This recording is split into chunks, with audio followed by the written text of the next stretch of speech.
Disclaimer. In this chapter, we will be discussing the murders of 4 young adults. The details may be triggering for some listeners. This will be the only warning, so please do not listen if you're sensitive to this topic. Anyone charged is considered innocent until proven guilty by the American justice system. Everything discussed, unless released by law enforcement, should be considered speculation. Hey guys, before we get into this chapter, we just want to provide a quick update with new details. These new details may contradict some of the information discussed in this episode as it was recorded before the new information was released. I am currently recording this the night before this episode is scheduled to drop, so this is breaking news. We just found out that the 911 call, which has received a lot of speculation, was made by Ethan's best friend. Ethan's best friend will not be named here, but it was the best friend that made the discovery of both Xana's and Ethan's bodies. So the friend took Ethan's pulse and called out to get 911 on the phone. The call was likely made on one of the surviving roommates' phone, who we refer to as DM in this podcast. Up until now, we have heard that 911 was called to the scene due to an unconscious person. Many sources are confirming that dispatch has just said this is a standard protocol to just get people to the scene.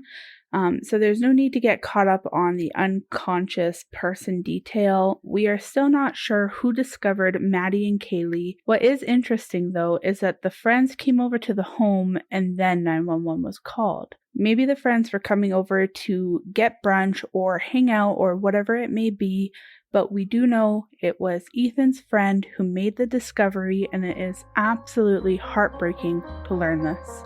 Without further ado, let's get into the pre-recorded chapter.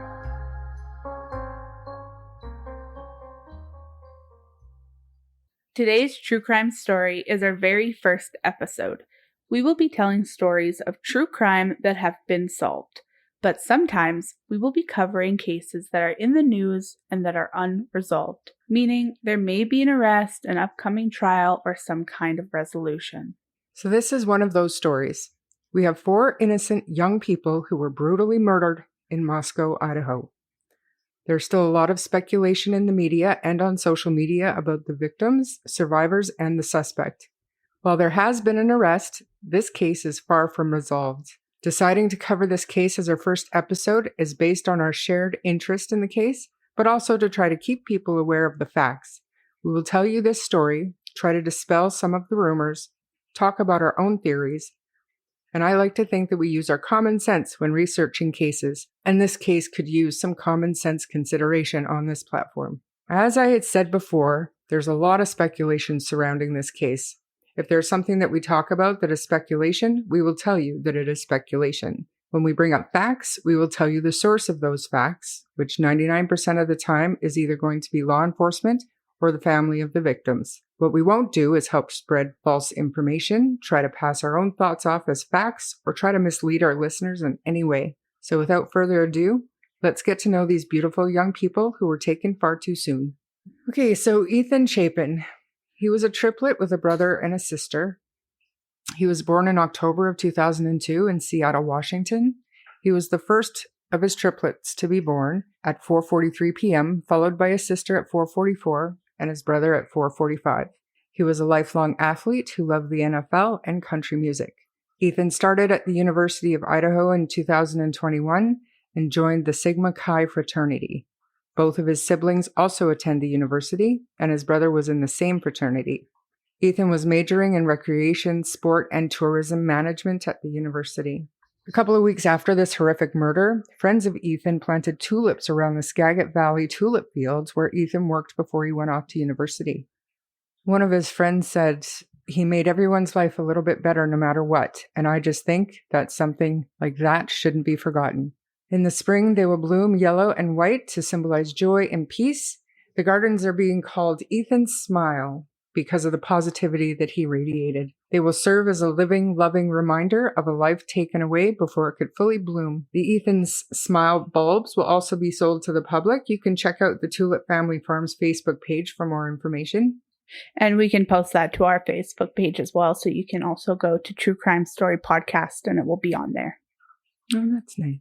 Okay. Zana Kernodle, who is also Ethan's girlfriend, was born in Coeur d'Alene, Idaho on July 5th, 2002. Zana grew up in Post Falls and was a talented gymnast as a child. She attended Post Falls Middle and High School and went on to attend the University of Idaho, where she majored in marketing and was an active member of Pi Beta Phi. Zana also had a part-time job working at the Mad Greek restaurant in Moscow, which will come into play later on in the story. Now, Kaylee Gonzalez was born in Concord, California on June 8, 2001. Around the age of 1, Kaylee and her family moved to North Idaho, where she continued to blossom into the most beautiful, authentic, social, and funny person they had all ever met. Kaylee went to Lake City High School before attending the University of Idaho with her best friend Maddie. She joined the Alpha Phi sorority and was studying to become an elementary school teacher. By all accounts, Kaylee was set to graduate in December and had begun moving out of the Moscow rental house to start a new job in Texas. And last but not least, I'd like to tell you about Madison Mogan. Madison, or Maddie May Mogan, was born on May 25th, 2001 in Eugene, Oregon. Maddie spent her first 2 years of life in Oregon and then moved with her family back to North Idaho area where her parents grew up. Back in Idaho, she went on to have a wonderful childhood. She attended Winton Elementary and then went on to join the Coeur d'Alene Charter Academy until she made the decision, after writing a very decisive letter with Kaylee to their parents of the reasons, to enroll in LCHS where she would graduate. Maddie was so excited to attend the University of Idaho. Once there, Maddie made the dean's list every semester. She joined Pi Beta Phi and met some of her closest friends, all the while having her sister Kaylee close by and the love of her life, Jake. So some points of interest to remember as we move forward. Kaylee had recently moved out of the rental house in Moscow. She had returned to show off her new Land Rover to Maddie and to attend a party Friday night. Zana and Maddie both worked at the Mad Greek restaurant. This is one of the main places that offers vegan options. The suspect is vegan, so there's a lot of speculation out there that that's where he crossed paths with Maddie and Zana. Oh, so Kohberger was vegan. Yes, that's his family has said that. Not his parents, but I think his aunt had said that. That he was a very strict vegan. Okay, Ethan did not live at that rental house, rather in the fraternity that was less than a block away. Friends said that he would usually come home between 3 and 5 a.m. on the nights that he spent with his girlfriend Zana, because it was actually against frat rules to stay out all night long. Kaylee's dog Murphy was in the house at the time of the crime, but he was behind a closed door of the bedroom used by Kaylee when she did live there. It's unknown if her bed and belongings were still in the room, or if Kaylee intended to sleep in that room with Murphy that night, or if the dog was put in that room for some other still unknown reason. Yeah, so Kaylee's dog was in the house, but in a bedroom unused. Right. And they don't know if the dog was put in there probably before, I would imagine. Mm-hmm. Otherwise, he would have had probably blood or something on him. Right. Yeah. Yeah, or something showing blood going into the room, something. Some kind of thing, because, yeah. And the rooms aren't that big, so I would imagine that, obviously. For sure. But my question is maybe did the girls put the dog in there to hang out together in the other room? Or, like, in my mind, I go back to college days where, okay, so we get home and we're drunk. I've already taken my dog out to go pee and stuff. Yeah. Now I'm going to bed. Her bed might have still been in there, and she was probably maybe intending on sleeping in there with the dog. Went in to talk to Maddie about the phone calls that they were trying to make and ended up passing out in the bed by mistake. Was it confirmed that they were drinking that night? Do we know? Well, I mean, it's speculation, obviously, because law enforcement hasn't said for sure. Well, but on that grub truck video, you can clearly see they're both having a really good time. And they're up late. And there was that fella at the grub truck, too, that news media talked to afterwards that did say that they were both very intoxicated. So it's speculation, but I think it's more than likely that they had been drinking. And it was very late at night. And I mean, it could have just been Kaylee in visiting with Maddie. and, passed out unintentionally in the same bed. Something like that.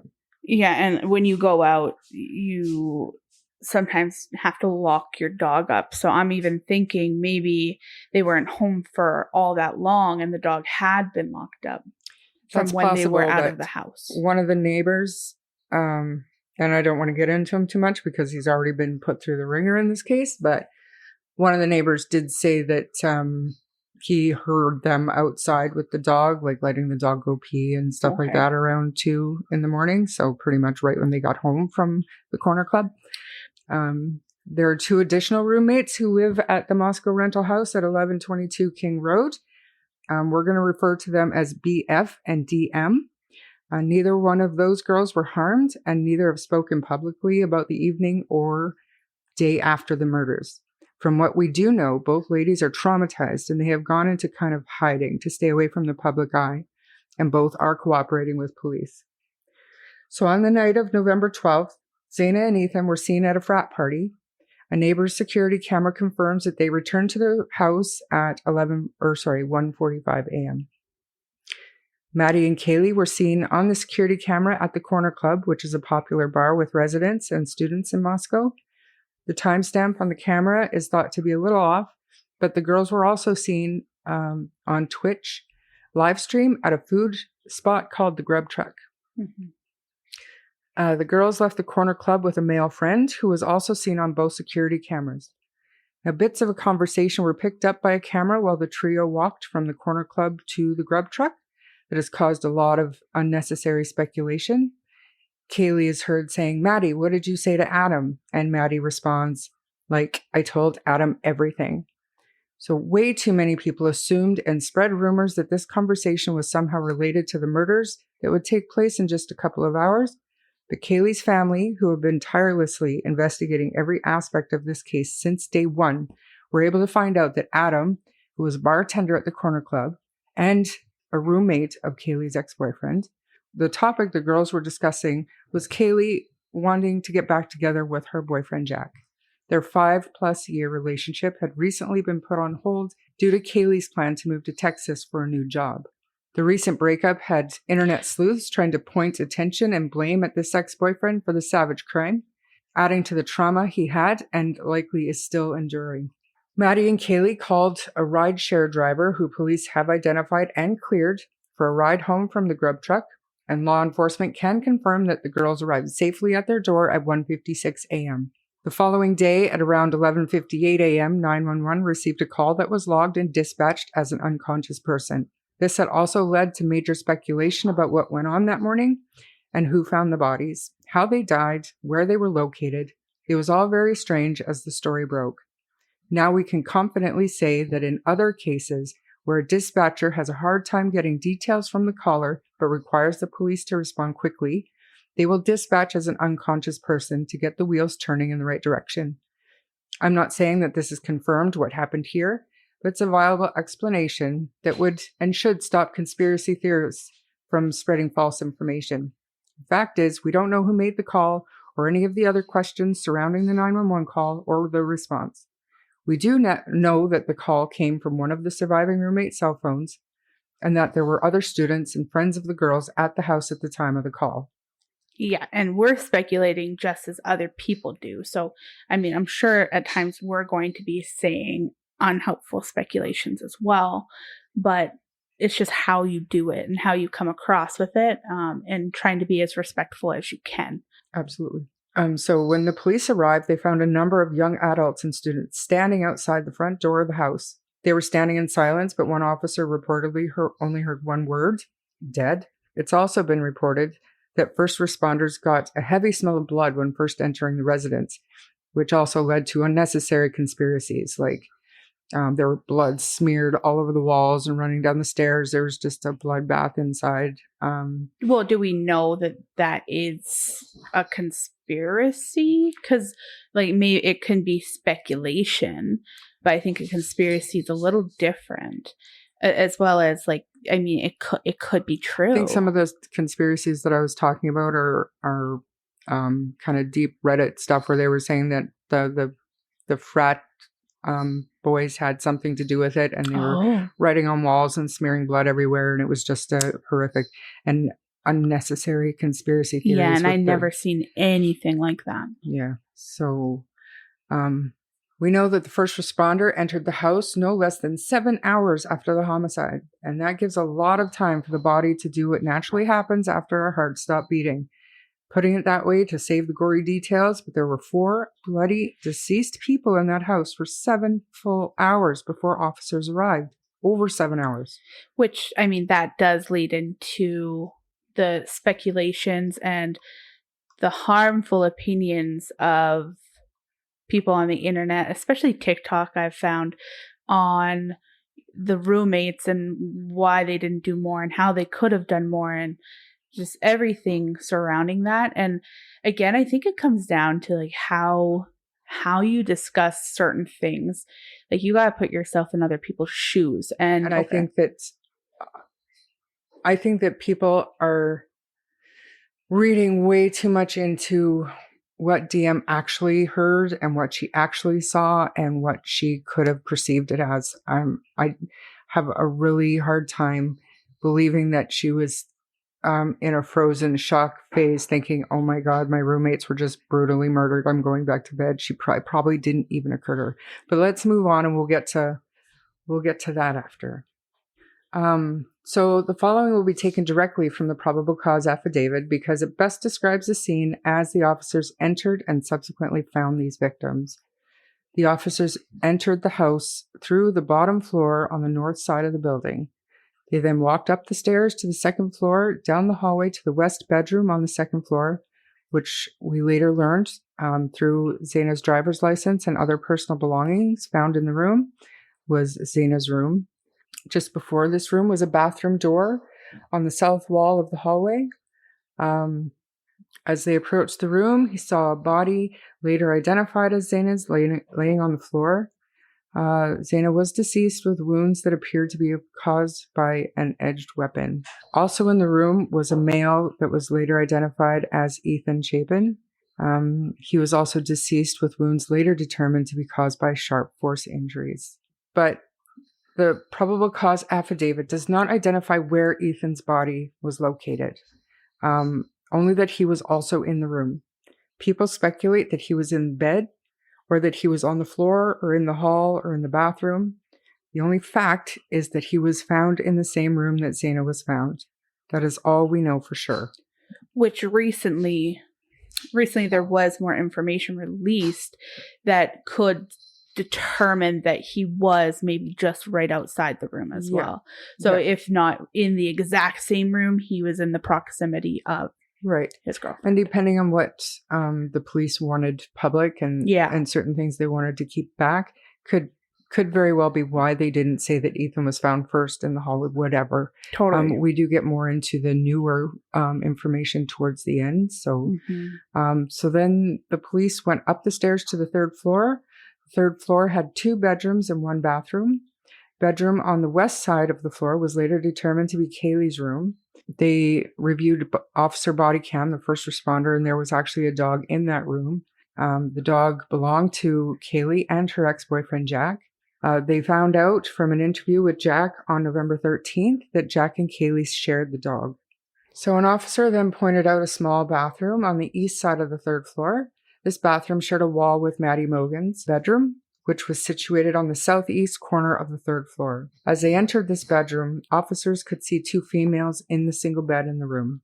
Both Kaylee and Maddie were deceased with visible stab wounds. Also later noticed what appeared to be a tan leather knife sheath laying on the bed next to Maddie's right side when viewed from the door. The sheath was later processed and had a K-bar, USMC, and the United States Marine Corps Eagle Globe and Anchor insignia stamped on the outside of it.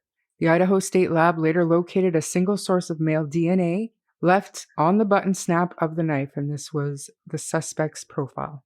As part of the investigation, numerous interviews were conducted by Moscow police, Idaho State Police, detectives, FBI agents. 2 of the interviews obviously included the roommates, BF and DM. Both of them were inside the King Road residence at the time of the homicides. These are the surviving roommates, as mentioned before. DM was able to give a description of the unknown male leaving the residence at around 4:20 a.m. Autopsies were conducted on November 17th. The Latah County coroner said that the 4 students were probably asleep when they were killed, but some had defensive wounds. The autopsy report said there were no signs of sexual assault. On November 19th, law enforcement asked the public to provide any video of the home the night of the murder. On November 25th, Moscow police asked local law enforcement to search for a white Elantra, as they identified a vehicle of interest in one of the neighbors' security cameras in the area at the suspected time of the murders. And 4 days later, Washington State University, which is about 10 miles away, their police department found a white Elantra registered to a student there, Brian Kohberger. This information was passed on to the Moscow Police Department. And meanwhile, on November 30th, hundreds of students gathered for a vigil in honor of the 4 students. Kaylee's dad said, and I love this, "The only cure to pain is love. It's the only thing that's going to heal us. It's the only thing that's going to heal you." So nice. It is nice. Police also asked the public on December 7th to be on the lookout, that they were interested in speaking with a person in a white Hyundai Elantra seen in the immediate area during the early morning hours of November 13th. Moscow police searching for a Hyundai Elantra that had been seen in the area announced December 15th that they were sorting through registrations for over 22,000 registered Elantras from the model years 2011 to 2013. That's a lot of Elantras. Yeah, I wonder how far they made it before they pulled him over. I don't know. Because you're talking, as well. Yeah, there's a lot. So law enforcement had been getting a bad rap from some of the victims' families as well as the public because they were not releasing any information.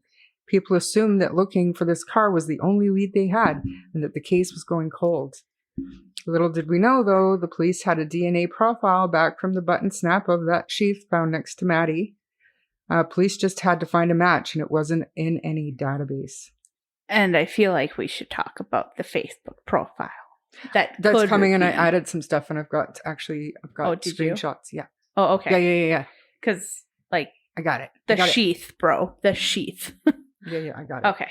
So Brian Kohberger's Hyundai Elantra was captured by a plate reader in Loma, Colorado on December 13th and was queried by law enforcement in Hancock County, Indiana, twice on December 15th.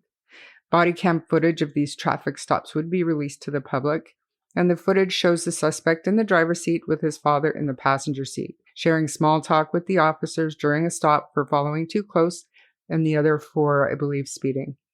These body cam videos led to even more unhelpful speculation that the suspect's dad knew about the murders, knew what his son has done, and was helping him try to escape the state.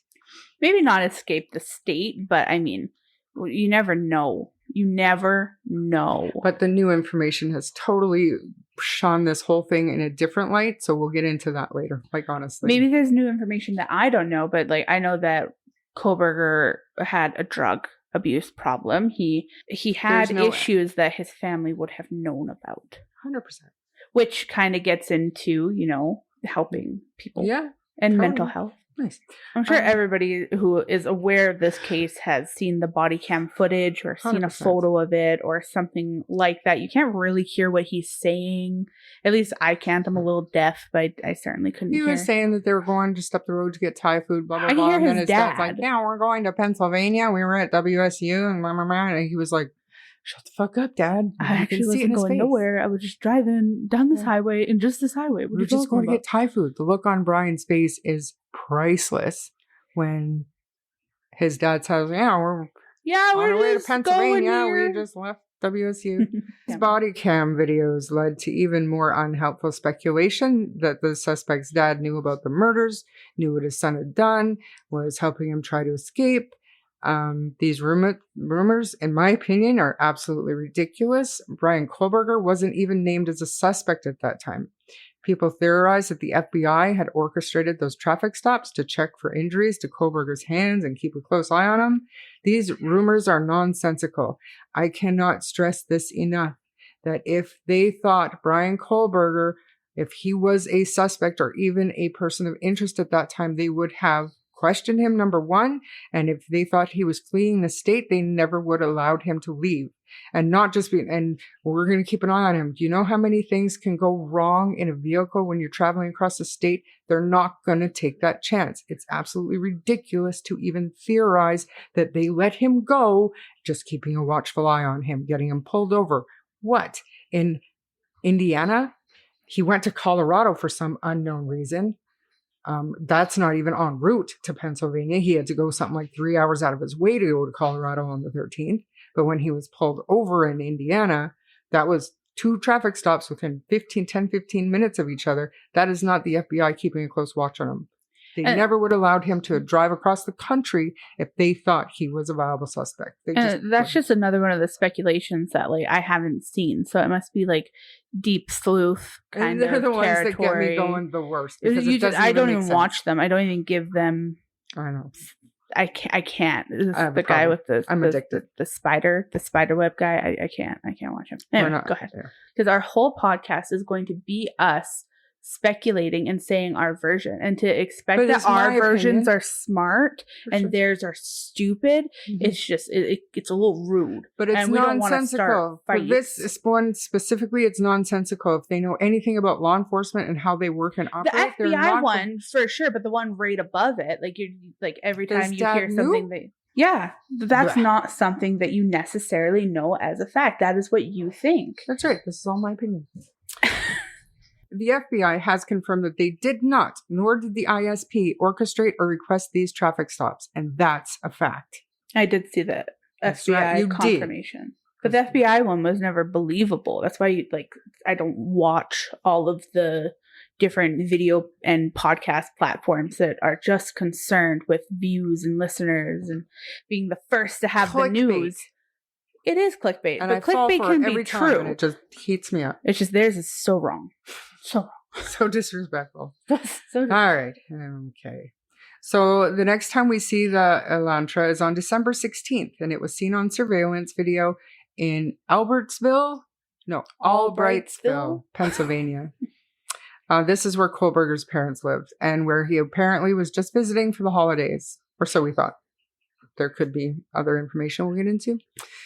Backing up to the beginning of December, because WSU, or Washington State University Police, had shared the information about Kohberger's Elantra with Moscow PD, they obviously started looking into him as just another one of the 22,000 other registered Elantra owners they were looking at. Kohberger's information hit differently, though. He was a PhD student in Washington at the State University in criminal justice. He had applied for an internship at the Pullman Police Department.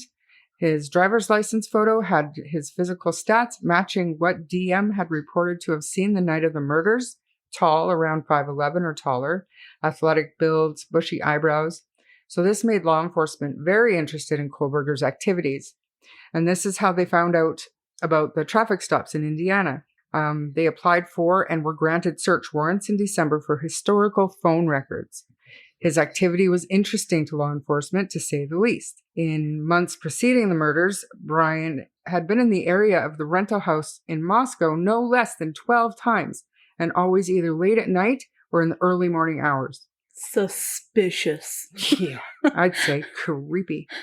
Law enforcement also saw sus activity on the cell phone data around the day and time of the murders. I won't go over all of this now, but I will link the probable cause affidavit in the show notes if anybody wants to read it. They needed to find this guy and get some DNA, and by this time they had located Kohberger at his parents' house in Pennsylvania and began to keep him under surveillance. The police had eyes on him 24/7, and eventually on December 27th, they witnessed Brian taking a bag of garbage out at 4 a.m. Strangely, he did not take it to the garbage bin on his parents' property, but instead he walked over and placed it in the neighbor's bin.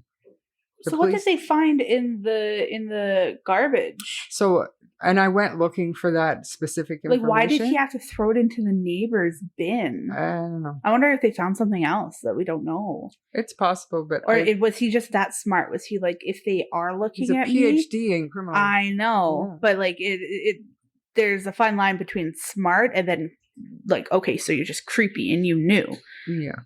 Anyway, I think Same he's reason why creepy. he was wearing gloves. He'd go into drugstores and stuff, and he was wearing gloves. And Oh, just a creep. gosh. Creep. Police grabbed the garbage bag and subsequently testing items from this bag. The results came back on December 29th, showing that 99.9998% certainly that the DNA was discarded by the father of the person who murdered Ethan, Zaina, Maddie, and Kaylee on November 13th.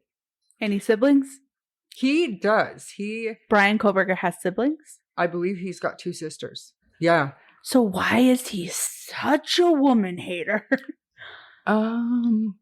Something's wrong upstairs, or maybe... We'll get into it a little bit. So and you know some things. Maybe is it the rejection that you're talking about? Yeah, and it kind of aligns with another story, but he's not to the level of Elliot Rodger. But we will get. Are you talking about the girl who like invited him over from like the dating app? No, that's I'm talking about the girl in what was it, 7th grade? I think he was 13. That he was infatuated with, and some people say bears a strong resemblance to Kaylee. I personally don't see it, but he was rejected when he was 13 years old by this girl, which, okay, I don't see how that can lead to murder. Do you know the girl that I'm talking about? I do, the one, the Tinder date. Yeah, what does she end up saying that he says? She had a fake sick. She's got good birthing hips. Oh. Yeah. Birthing hips. It's so rude. Yeah. Okay. Yeah. So, anyways, but we will get into a little bit of his history here very, very shortly. So the question of why remains, though. Obviously, we won't know until the trial is done, but many people now think that this was a targeted attack and the main target was Kaylee. There were rumors, and I think one story of her knowing about a stalker.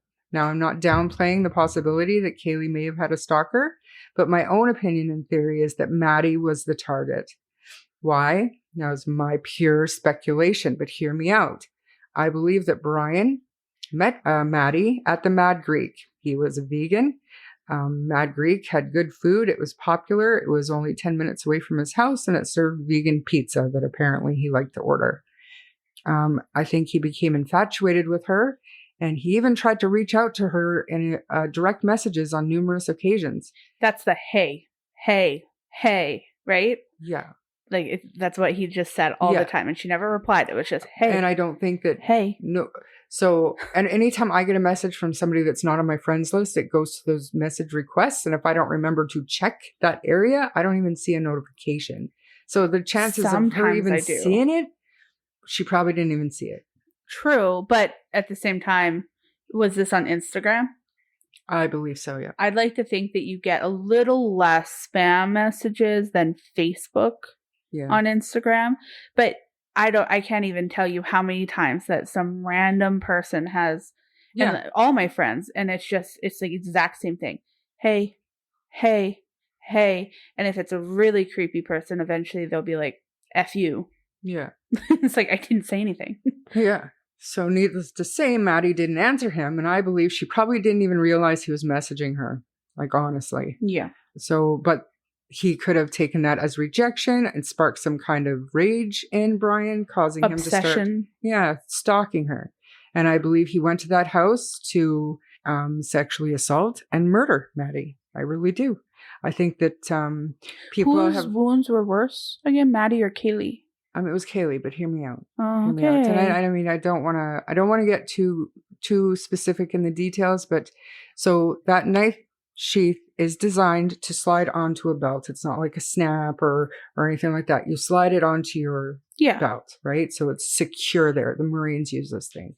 Totally. So my head, my twisted mind thinks that he had his belt undone just to make what he was going in that room to do go that much smoother. Yeah. He was not expecting Kaylee to be there.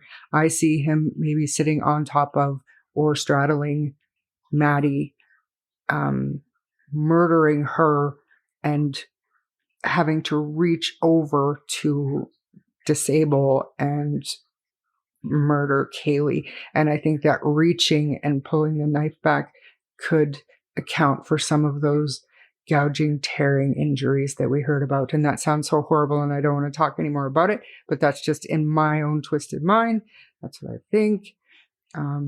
Yeah, and then when I think about it, I think usually, if there's more wounds, if there's more to it, they often look at, boyfriends and stuff like that because they say that can come from an enraged, passionate crime of passion. Yeah, exactly. Yeah. But I don't think that that's what this could was. be I either think that one, Maddie was his target. I believe that he wanted to take his time He with only Maddie. messaged Maddie? Yeah. Well, speculation. I can't say that, but okay. Because if only Maddie, I could definitely see that being his target because obviously that would be the one he's interested in. Yeah. I just can't wait till one day when we actually get to know I cannot everything. wait until all this comes out. Yeah. But I think that when he left that room, he was bloody and he was flustered. He was not expecting Kaylee to be in there. I believe that Murphy smelled the blood, the air that was following Brian as he quickly left that room. I think that Murphy smelled the blood, and that's what caused him to start barking. And heightened, hearing. Yeah, so he was probably just... He was already probably stressed out, and then smelling that blood, he started freaking out. Mm-hmm. Just like it said in the probable cause affidavit, the dog was barking at some point. Meanwhile, Zaina and Ethan were eating their Jack in the Box DoorDash order in bed that Zaina had picked up at the door at 4 a.m. Zaina was scrolling TikTok while eating, but by 4:15, they finished with the food and took the bag. She took the bag to the kitchen and set it on the counter. Now, as she's coming out of the kitchen, the staircase coming down, I believe that she looked over and saw Brian Kohberger coming down the stairs. And he had blood on him. He had a mask on. He looked menacing. I think she got scared and ran into her room and said to Ethan, "Oh my God, there's somebody here." And I think that the tone of her voice probably made Ethan take her seriously right quickly. And he jumped up, and that's how he just happened to come across that kind of hidden bedroom where you have to go down the hallway, through the living room, around the corner.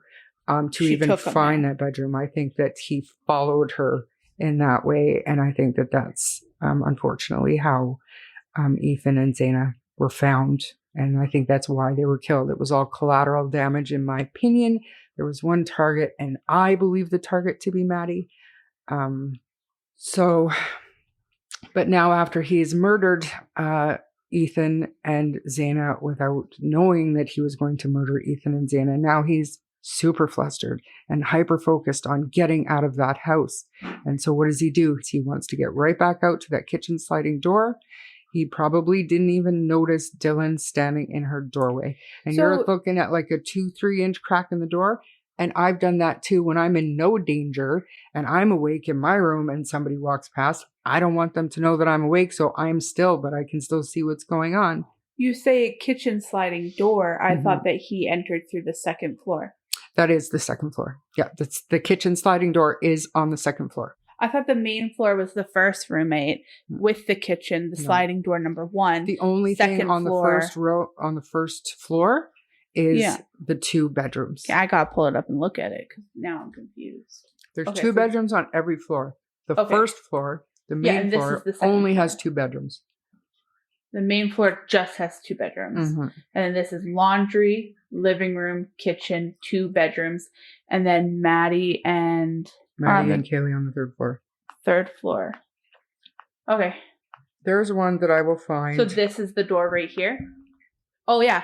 Because, no, that's what I thought. That's the kitchen, second floor. That's the second floor. Yeah. So I just didn't realize that the kitchen was on the 2nd floor. I figured it would be like a typical house kind of thing. Okay. I wish that they would call 2nd floor the main floor, but I get it now. And like I said before, I don't think that DM even knows what she saw or heard or knew at that time. Yeah. They're college students. It isn't out of the realm of possibility that she thought she just saw some guy in the house, gave her an uncomfortable feeling. He could have been with any one of her roommates. He could have been a friend of Ethan's. She didn't know. She locked her door and went back to bed. Probably didn't even occur to her that this man had just murdered 4 of her friends. This is my theory. It makes the most sense to me. But and I'm not even gonna of course I wonder what happened there, and I wonder exactly, I just want to know, but I'm never going to think that I have that figured out. like, I can't wait to know what happened, I guess. But with DM, I just... So... whatever she went through, obviously. And still is going through. Let's just not even... She's going to go through it for the rest of her life. Probably ruined her life in a lot of ways. Totally. And it's going to continue to for sure. But what she went through that late night, early morning, just... And then thinking back to what traumatizing. She heard. So after originally researching and writing this, another update was put out by Banfield on News Nation, confirming some of my theory. Ethan had been found in the doorway of Xana's room with a slash to his neck. We do not know if this was his only injury, but my mind immediately goes to DM's account of hearing Xana or Kaylee say there's someone here. Obviously, I just said, could this have been Xana? As I speculated on her way back from taking the Jack-in-the-Box bag to the kitchen, she spotted the intruder coming down the stairs, ran to her room, told Ethan someone was there. Hearing this, maybe Ethan jumped up and went to confront the guy, but only made it to the door where he tragically had his throat slashed. And where did we hear that she said there's someone here? If we haven't heard. That was in the probable cause affidavit. Or no, that was a DM heard that. And it was in the probable cause affidavit. That she had heard that? Yeah. Anything else about what she said in there? All she heard was moaning, crying. She heard a thud. She heard what she Barking thought was Kaylee playing with the dog. Playing with the dog. Yeah. But I'm going to, I actually have the PDF of the probable cause affidavit and we can link it to the show notes. People can just read it. So another terrible detail that recently came out is that Xana fought back hard. She had many defensive wounds, including from trying to grab the knife. Her hands were cut so badly that some fingers were almost severed. So heartbreaking, but I'm glad she didn't make it easy for this piece of shit. Maybe that fight is what got him so flustered and hyper-focused enough not to see DM's door open. She probably saved DM's life, if that's the case. Yeah, and when we start getting into the possibility of him having that Facebook page saying all of that stuff, one of the questions that he asks is why did he leave some of the roommates alive? Why was it because he was too tired? And I'm like, okay, interesting that we're going there. So earlier on, Kaylee's dad had said that his daughter's injuries were different to those Maddie had suffered, more brutal in nature. Recently, we've heard on Banfield again that Kaylee's News Nation. That's what I was looking for. Banfield and News Nation. Yeah, that's the network that Banfield is on. And then she's So Kaylee's injuries were more gouging than stab wounds. So what exactly does that mean? Like I said before, possibly the murderer was focused on or sitting on his intended victim and reaching with the knife to where Kaylee was. It's gory to think about, but my poor brain takes me to some twisted places. Brain took me to, or takes me to, is that gouging, it says stab, like if he had a point to make and he felt like it to me in a twisted way, it almost makes me think that he was looking at her, gouging on purpose and taking the time to do hers, whereas he wanted to get Maddie over quickly. But the only thing is the messages and stuff. Not just that, if that's the case, we know that DM was awake. She heard the dog barking, blah, blah, blah. If you're being gouged, you're screaming. Unless you lost your breath. So. A lung, if you got the lung. Yeah. Creepy dude who knew to throw his garbage out in the neighbor's bin. That's also horrific. So horrific. But, I mean, that's also how, officers think and stuff. So on December 30th, just after 3 a.m., Pennsylvania SWAT broke into the Kohberger residence as loudly as they could. From what I've heard, they used smoke bombs and all, but who knows? Brian Kohberger, age 28, was arrested and on a fugitive from justice warrant in Pennsylvania. He later waived extradition and was transported back to Idaho, where he was formally charged with 4 counts of first-degree murder and 1 felony burglary charge. Kohberger appeared in court where he also waived his right to a speedy trial. His next court date was set for June 2023. He has yet to enter a plea. This actually says a lot about this guy. 6 months to even enter a plea of guilty or not guilty. Isn't that usually step one? I can't imagine what the families must be going through. This guy obviously has no empathy whatsoever to make the families wait for 6 months to even start this process. It's heartless. He truly reminds me of Ted Bundy in so many ways. Speaking of which, let's talk about families. By now, most of you know that Xana's mom and Maddie's dad and stepmom have all been represented by the same lawyer who's now defending Brian Kohberger. And I do wonder if somehow, was this a lawyer that he got or was this appointed? Appointed. How is that missed? Like, how many lawyers? The same way that one of the public defenders in this county is the coroner.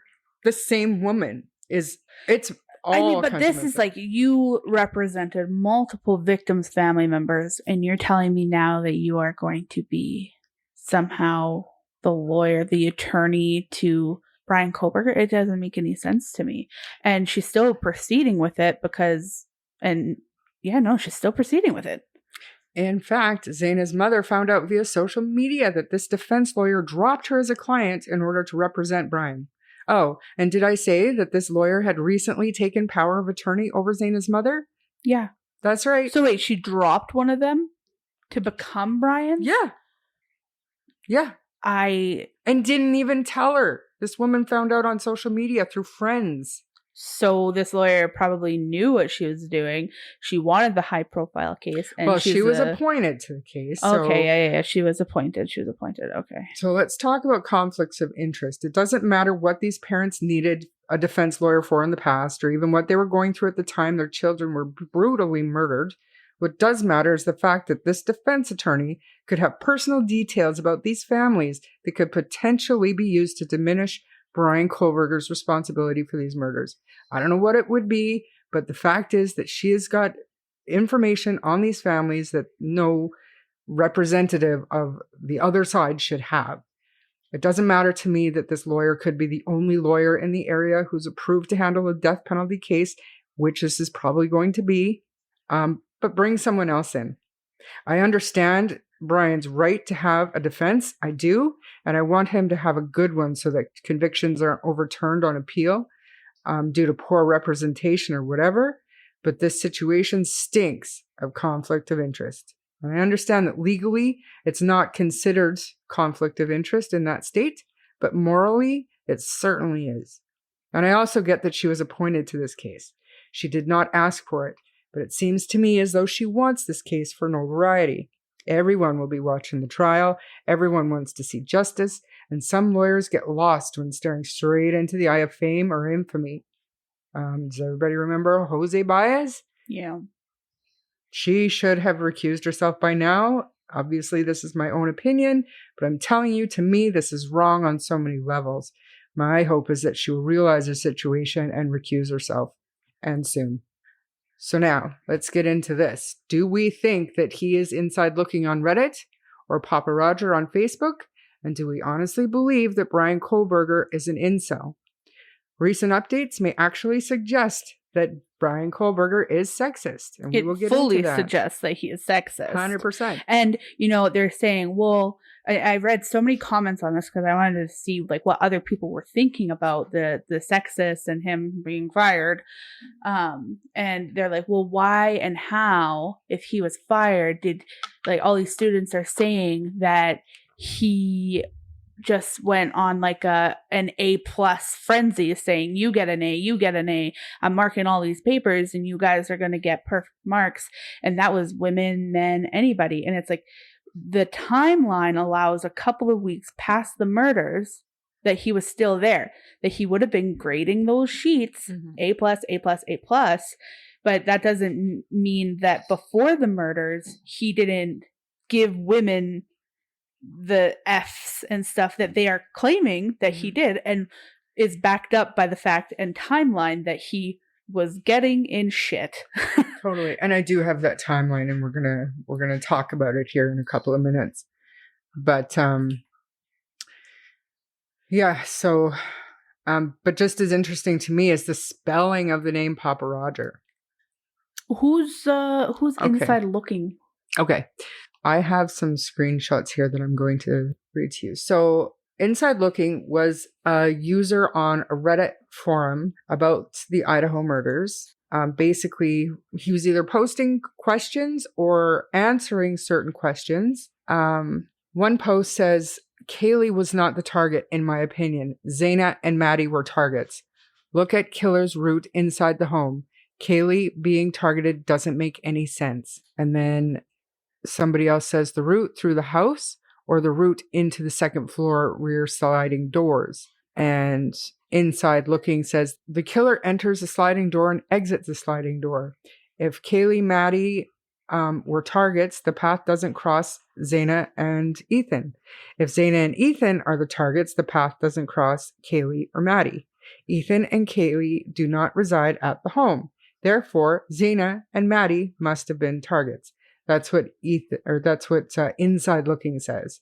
Okay, so another poster says, where's the dog kept in the house? I haven't figured out that piece yet, as they said the dog didn't impact the scene. Inside Looking says, not sure. Maybe kept in Kaylee's room. Where was the dog found? Kaylee's room. Yeah, I'm just wondering, was that information already known before this person did it? Because eventually we kind of did know that. No. And then another one, Inside Looking says, Zaina and Maddie were the targets, in my opinion.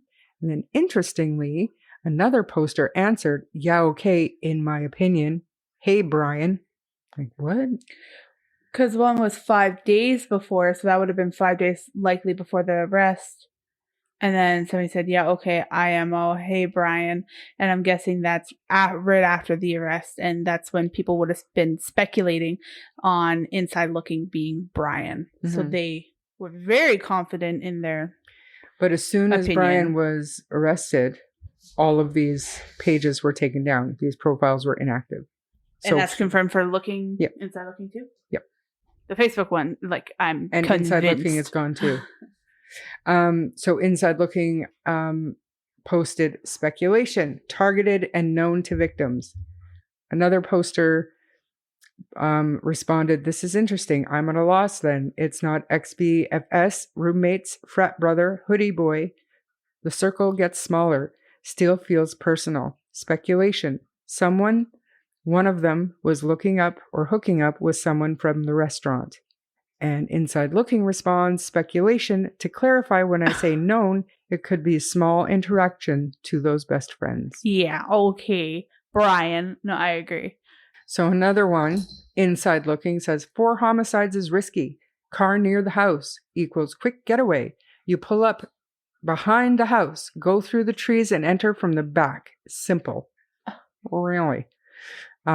Somebody responds, the statement you pull up behind the house contradicts your prior theory of them pulling up in front of the house. I'm confused. Inside Looking responds, I said pulled up to the house in the previous statement.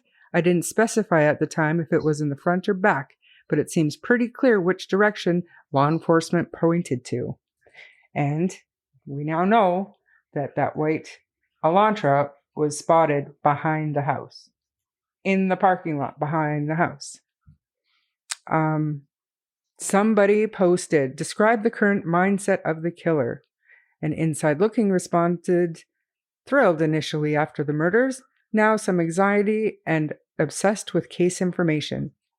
2 killers, 1 knife, 1 killer, 1 knife. So somebody speculated there were 2 killers with 1 knife. Yeah. And Inside Looking clarified there was No, one it was clear. just me and I only had 1 knife. Yes. Yeah, 1 killer, 1 knife. This is all Inside And Looking. this is, everyone is capable of murder. Being convicted of murder is a separate thing. This is what makes me think that he has plans. Like, they're arrogant plans, but I think he fully expects for this to be thrown out. Mm-hmm. Yeah, 100%. It's all about the trial at this point for him. Totally. So this was just a post made by somebody. Why did the killer choose that house over all others in the area? Somebody goes into kind of a detailed description. House full of girls, house full of specific girls. It was a party house, location right by a dark wooded area. The distance from his own house, maybe, just speculating. And then Papa Rodger turns around and says, excellent. And according to some of the students, where Brian Kohberger was the teacher's assistant, that was his answer when somebody would give an answer that he appreciated the thought behind, or they were getting close to what was in Brian's head. He would answer by saying, excellent. So you don't have the comment thread for the sheath one, but I want to talk about it. And I remember it, so like it's okay that we don't have it here. Okay, so now we're moving to Papa Rodger. Of the evidence released, the murder weapon has been consistent as a large fixed blade knife. This leads me to believe they found the sheath. This evidence was released prior to the autopsies. And that's Papa Rodger. That's Papa Rodger, the And Facebook account. this leads me to believe they found the sheath. He didn't say a sheath. Yeah. He said the sheath, for starters. And we're not reading verbatim the comments because we just don't have that in front of us. But I do remember the person arguing with him going, they didn't find a sheath. A sheath belongs on a belt. Like, this person's opinion was saying, like, there's no way that theory is correct. And Papa Rodger was saying, enlighten me. Like, so cocky. Yeah. Like saying, like, he knew. Yeah, and condescending.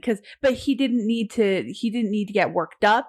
He was only making the other guy get worked up. He wasn't getting worked up because he knew the truth. That's right. He was just taking survey. Speaks to me. I know. It's just like his survey that he actually posted on Reddit for his thesis or whatever. Yeah. All of the language and all of these posts from Inside thesis. Looking and Papa Rodger, it's the exact same language used in that post. And he's obviously trying to take those survey questions, and that the argument in that comment section ended up getting creepy, where Papa Rodgers was suggesting things, and the person he's arguing with literally ends up going like, what are you sound like a psychopath. Yeah. The way that you're talking to me right now, you sound like a psychopath. And then he says, like, are you suggesting that I'm the killer?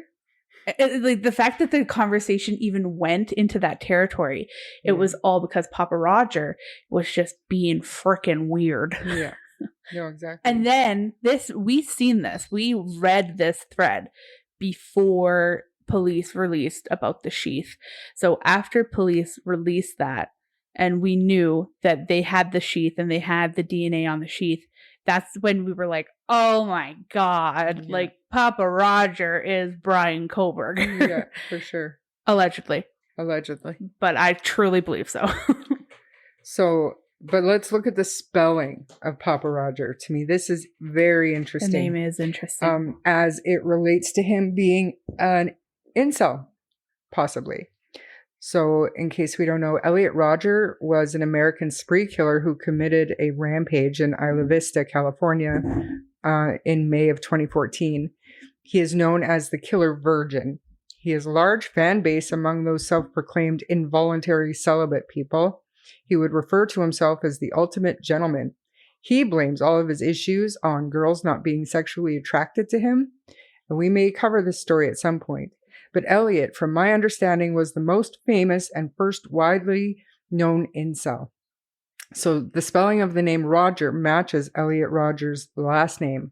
And Papa, is that a nod to Elliot Rodger being the first, the king of the incels, as other known incels have called him? Did he maybe idolize? They were calling him Papa. Yeah. I believe so. Yeah. Fully. It's too good of a coincidence, so that's why I believe it. So I wonder, did he idolize or even sympathize with this little douchebag? Mm-hmm. Maybe it'll come up in trial, but maybe not. But it's pretty sus. It's pretty suspicious. Well, suspicious. That's suspicious. Weird. Yeah, suspicious. So another interesting update. The defense responded to the prosecution's request for discovery recently, saying that they do not have anything for discovery as of yet, meaning they don't have any evidence of innocence or defense to the charges. This is very interesting. Yet they've got till June, I guess, so we'll see what's to come. And also, the lawyer who represents Kaylee's family has asked the court to clarify or reconsider the gag order. From what I understand, they're wanting clarity on who the order applies to. Looking for ways to address some of the rumors, maybe? Personally, I think that these families should be able to talk about their children if they choose. They know how releasing certain information could impact the prosecution. And I think they'd be able to stay away from that information. Talking and sharing is a huge part of grieving. And can you imagine what it would be like to hear news stories about your child's life or about the murder and not be able to address anything that's false or inaccurate? I can't. And that's just another layer of trauma that these people are going through. And I think that there is also another side to this that, that gag order could possibly be affecting them in a way of which that they don't know every detail of their children's deaths. And that's why, not because they want to talk about it, but because they don't know fully what happened to their little girl or like Ethan's parents. Like, I'm sure they want to know. And it's one of the two, if that's what they want to happen. It's either they want to know what went down, or if they do know what went down, I could totally see myself wanting to talk about it to even extended family and stuff like that, just to let them know. But when there's a gag order, they have to be so careful and be so sure that they don't tell anybody anything. So yeah, I get it. That could be hard. It's like it's just a really heavy weight. Yeah, but Kaylee's family also, they've been very open and honest and very smart when it comes to their investigation. They've actually been able to correct the police and the timeline and stuff like that. I've seen the videos. I mean, it's really impressive. And they seem like the type of family that would kind of, because when it's not in your face, I think we get really desensitized, and it's really easy to talk dirt and throw all these speculations and cruel theories out there. And they're more like the family that would be able to stand up and say, you know what, say it to my face. You know, if you have something to say, if you have a question, let me answer it. And right now they're literally being gagged that they cannot stand up for themselves or their daughter. And there's a couple of them that don't even think speculation is harmful because they've speculated themselves because they almost believed, or at least the sense that I got is that they believe, let's speculate and figure out what went on here, like what happened. Yep. Because they didn't feel at the beginning, obviously, that police were doing everything. No, because the police weren't telling them anything. Exactly. And I understand that. I do. Me too. I totally do. But at this point, I think not letting them talk is doing more harm than good to their own process. I think maybe right now they're not going to appreciate it as much.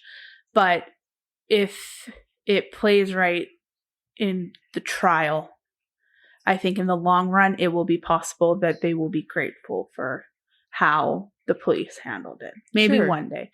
And if not, then that's something that police have to live with every day, is mistakes that they may make. And same with DAs and stuff like that. So I can't imagine having those jobs. So no, and I mean, I never will, knock on wood. You know what I mean? I'm probably never going to be in their situation. But I can't imagine. My heart goes out to them for sure. So finally, news also broke last week that Brian Kohberger was fired from his job as a teacher's assistant for behavioral problems. Banfield reported on February 8th that they received information from a source close to the issue that within just a few weeks of starting his PhD program at WSU, Brian displayed behavioral issues that include sexist comments and unprofessional conduct. The university's documented timeline of the issues are as follows. So on September 23rd, an altercation with a professor who I believe's name is Dr. Snyder. And then on October 3rd, there was a meeting to discuss his professional behavior. On October 21st, he received an email about failure to meet expectations. November 2nd, meeting to discuss his improvement plan. Obviously, then we've got the murders. 11 days later, the murders happened. November 13th, December 7th, there's a meeting to discuss the improvement plan progress. December 9th, a second altercation with professor. Throw in here a few days after that, Brian leaves, drives to Colorado and then to Pennsylvania with his dad. And as per comments and stuff, this is when, so the 11 days after the murder happened, that would have been when he would have allegedly been giving good grades. Better grades, yeah. And a little bit more laid back. Yeah. So some people don't believe this timeline. Like, I read the comments. There are some people who they do not believe it, and that was their main reason. They were saying, well, how could he have been grading papers if he was fired? There is time for him to be doing that. I mean, that's still their opinion, I'm sure. But to me, both make sense, and the timeline fits it all. And then on December 19th, he was officially terminated. So let's keep in mind that on December 19th, none of us knew the name Brian Kohberger. So for anybody who started speculating that he was fired because he was a person of interest in this case, I don't think that that's accurate because his name wasn't out there yet. It's possible because it was the Washington State University police that originally found his car and gave that information to Moscow. And we know that Moscow was looking into him and was probably at the university to do some questioning and investigating on him. Yeah. But we don't know if that ever happened. All we know for sure is that his name wasn't publicly known connected to this case whatsoever until literally New Year's Eve or New Year's Day. Yeah, and I think that it is fully, his being fired was fully connected to the case, just not in the way that some people would speculate, saying, you know, they found out about it. It's more so his behavior started to change when he started to become maybe allegedly a stalker. Yeah. And then, you know, maybe some sleepless nights, not eating as much. You know, there was one student that testified to say that he lost even more weight in the weeks arriving to the date of the murders. Oh, really? Yeah. Yeah. She was obviously at the college, and she said that she only had a couple of he would grade her papers. So like he would have been a TA to her, to her class or whatever that may have been. And she said, yeah, she noticed physical appearance changes in the weeks approaching what the murder would have been. I watched that just the other day. And if that's the case, that would affect his So temper. And going back to something you said earlier, that Brian was at one point in his life addicted to heroin.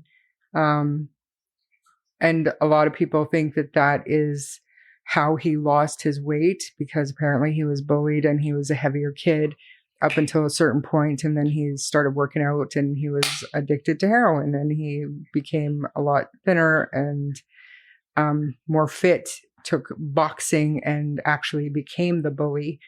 But I believe it was yesterday, I just heard that this thing that he claims to have had in some of his posts as a preteen and young teenager, he was posting about his depression and how he's empty and doesn't feel anything.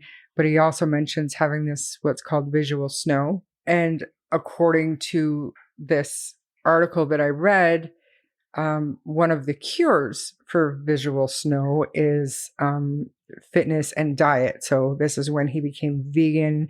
This is when he started working out a lot. And this is how he kind of lost weight. But then, like I said, the other side of it is there were people who have come forward who know for a fact that Brian was addicted to heroin. So at the end of the day, who knows? And who knows if any of it has anything to do with the murders or where he's at now. I think it has to do with his arrogance. So he had an opportunity where he left high school, he left the drugs. And once you start empowering yourself to the degree that your arrogance is like that, it's like, okay, he's going to be able to stick to a vegan, healthy lifestyle, because healthy body, healthy mind, I think his arrogance really helped him probably push that. Almost obsessively. Yeah. Obsessively. I think that's the perfect word for it. Yeah. That is the absolute latest on the case. So any updates, we will be sure to update here on True Crime Story. So let's put a bookmark on this one for now. Thanks for listening, and don't forget, you never know what someone else is going through or dealing with. Some speculation can be hurtful, so be kind. And if you do hurt someone, remember to take accountability. It goes a long way. If you enjoyed this episode, please subscribe to the podcast and share with your friends. If you don't mind giving us a 5-star rating, it will help our show grow. You can also find us on Facebook at True Crime Story Podcast, where the discussion can continue. And if you need to contact us, feel free to reach out to us via email at truecrimestorypod@gmail.com. I'm Bree. And I'm Shar. Until the next chapter. Bye.